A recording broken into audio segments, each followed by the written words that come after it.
প্যালেস্টাইনে হামলার 1 বছর পূর্তিতে বিক্ষোভে উত্তাল new York. Wall Street, city হল, টাইমস স্কয়ার সহ বিভিন্ন স্থানে দিনভর বিক্ষোভ করেছেন প্যালেস্টাইনপন্থীরা। ইসরায়েলের বর্বরোচিত হামলায় নির্বিচারে মানুষ হত্যার প্রতিবাদে এই বিক্ষোভে অংশ নেয় বিভিন্ন শ্রেণী পেশার মানুষ। মানবাধিকার রক্ষায় যুদ্ধবন্ধ সহ বিভিন্ন দাবি জানিয়েছেন তারা। নিউ ইয়র্কের বিখ্যাত ওয়াল স্ট্রিটের সামনে জড়ো হয়েছেন প্যালেস্টাইনপন্থী বিক্ষোভকারীরা।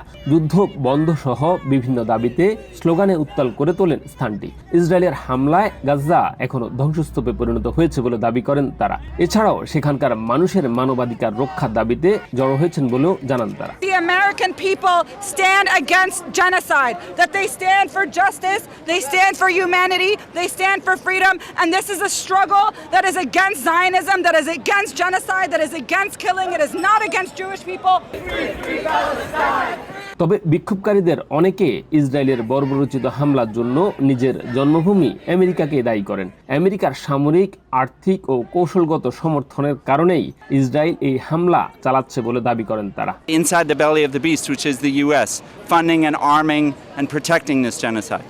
প্যালেস্টাইনের পক্ষে বিক্ষোভে যোগ দেন অনেক ইহুদি জনগোষ্ঠীর মানুষও। তারা বলেন ইসরায়েল ইহুদি ধর্মের নামে সবার সামনে ইহুদিবাদের সম্মানকে ভুলুণ্ঠিত করছে। We as Jewish people, we are ashamed, we are embarrassed when all these actions taking place in my name, in the name of my religion, which is totally wrong. এদিকে বিক্ষোভ চলাকালীন ইসরায়েলের পক্ষেও অল্প সংখ্যক মানুষ জড়ো হয়। এই নিয়ে দুপক্ষের মধ্যে কথা কাটাকাটি সহ উত্তেজনাকর পরিস্থিতি তৈরি হলেও আইন শৃঙ্খলা বাহিনী পরিস্থিতি নিয়ন্ত্রণের চেষ্টা করেন। ইসরায়েলকে সমর্থন করে বক্তব্য রাখেন তারা। They're protesting a genocide and a murder of the Jewish people. And I'm here to defend that because they came into Israel on October 7 and they butchered men, women and children. ওয়াল স্ট্রিটের সামনে প্যালেস্টাইনের বিশাল পতাকা তুলে ধরে বিশ্বময় শান্তি প্রতিষ্ঠায় আজান ও নামাজ আদায় করে দোয়া করেন উপস্থিত মুসলমানরা। এছাড়া সোমবার দিনভর সিটির 7টি স্থানে একই দাবিতে পৃথক কর্মসূচি পালন করেন প্যালেস্টাইনপন্থীরা।